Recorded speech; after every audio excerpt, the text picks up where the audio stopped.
What's up guys, welcome back to my channel. Today's video is going to be a quick little 3-minute Thursday style video because I just feel like this topic is something that is much easier explained via like talking and actually showing you what I'm referring to instead of just reading it off of like an Instagram post or a blog or something like that. One of the biggest mistakes that I see people making, especially when they're first getting into tracking and weighing things out and all that, is not accounting for the difference in weight between cooked meat and raw meat. So if you are looking at a nutrition label, and I'm gonna use this as an example, this is just a bag of frozen Alexia sweet potato puffs, and on this label you will see that the serving size doesn't specify whether or not it's for frozen or as is, but it says 2/3 of a cup, 84 grams. And as a general rule of thumb, when you see a nutrition label on a package of whatever, frozen, the meats, anything, it's going to be referencing what the product is as is on the bag. So unless it's specified otherwise, usually when you see a nutrition label, for example, Banza pasta, the serving size is for 56 grams or 2 ounces dry, meaning that the weight's going to change when you cook it, and therefore you have to account for the difference. So a really great way, just using meat for an example, because this is typically what most people struggle with, I like to use just about an ounce. It's going to vary, give or take a few grams, because obviously if you overcook something, it's going to dry it out even more, versus if you undercook something, there's still going to be a little bit more weight in there. It roughly loses about a pound when you cook it. So if you're looking at a nutrition label for, let's say, a packet of chicken thighs, which I don't have to show you because I just made my chicken thighs today, but the label will say 4 ounces / 112 or 13 grams. That's it. Doesn't say anything else, raw or cooked. It is referring to the chicken raw. So 4 ounces is 112 grams raw. When you cook it, you'll notice that it shrinks to roughly 3 ounces if you're using ounces on your scale, or about 84 grams if you're going to use grams. I personally always like to use grams when I'm doing anything with meat, and I just got this scale from Amazon. It's OXO brand because my other one broke. And the only reason why I really like it is just because it's an easy toggle between grams and ounces.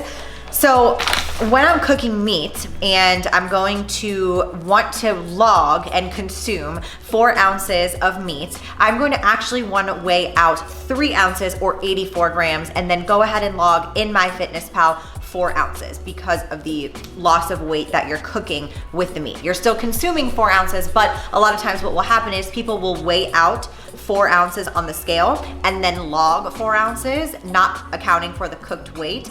And then it's actually, they're taking in 5 ounces, but they're logging 4, if that makes sense. What I always like to do is keep it consistent across the board. You can search in MyFitnessPal cooked entries. So there's things like cooked chicken breast USDA or cooked so-and-so steak, and that already will account for the difference. I personally just like to leave it logged as the raw weight essentially, but knowing that I'm going to do the conversion on my own. So again, if I want to take in 4 ounces of chicken breast, I'm going to go ahead and log 4 ounces of chicken breast in MyFitnessPal, but weigh out 3 ounces or about 84 grams. The other tricky thing with weighing things out, and I'm hoping that this is going to give me an example here, but like I said, this bag was 2/3 of a cup or 84 grams.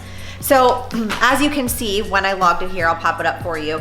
It shows me 3 ounces, about 2/3 of a cup. And if you click on the options here, it's going to give you different serving sizes to choose from. So I can either log an ounce, the whole container, 85 grams, or 1 gram.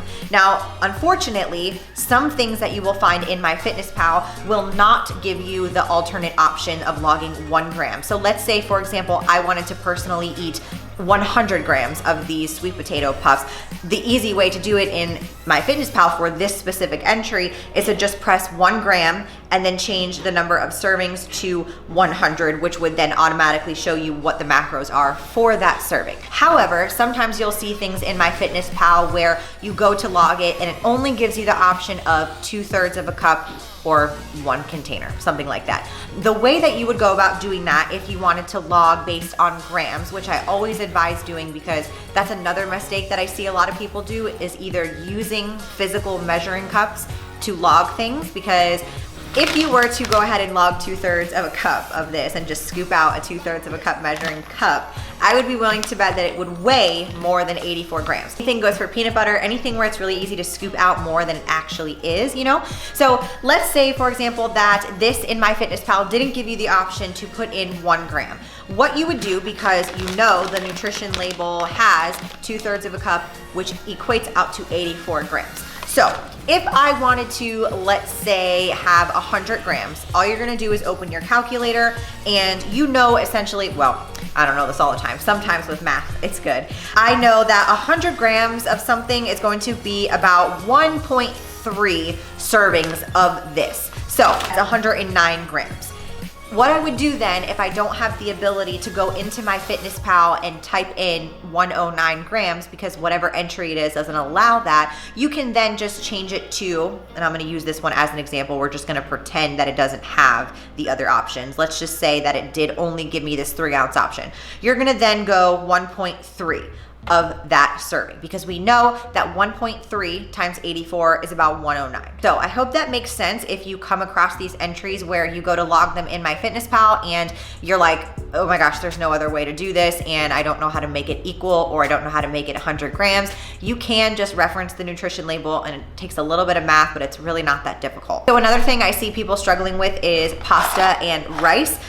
Usually most pastas and rice will double in weight when they are cooked. So when, like I said before, the Banza pasta is 56 grams dry, which is about 112, 115 grams of cooked pastas. The issue then becomes if you have like a whole thing of pasta, and let's say you were to go ahead and like make a big bowl for yourself and it was like 325 grams.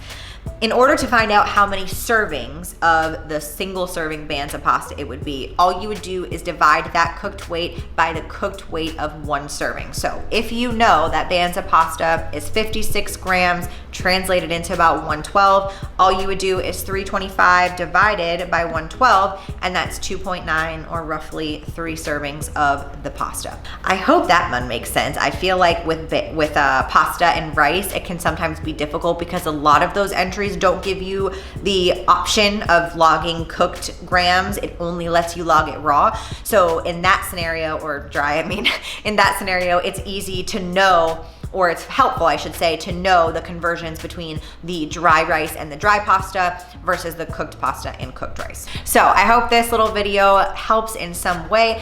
Don't forget, whatever you're doing, just keep it consistent, whether it comes to logging cooked weights, if you want to log them raw. Either way, just stay consistent with it and make sure you're checking your MyFitnessPal entries, because a lot of times I've seen when I go to log something, it's like a completely random thing and I didn't check it and I'm like, what is that? Or it's wrong, it doesn't match the label. So just be really cautious of that, because you can accidentally take in way more calories than you think you are if you're not paying attention. It's super easy to do. So I hope that helps. If you like this little quick video, don't forget to give it a thumbs up and click subscribe, and I will see you in this upcoming Monday's video.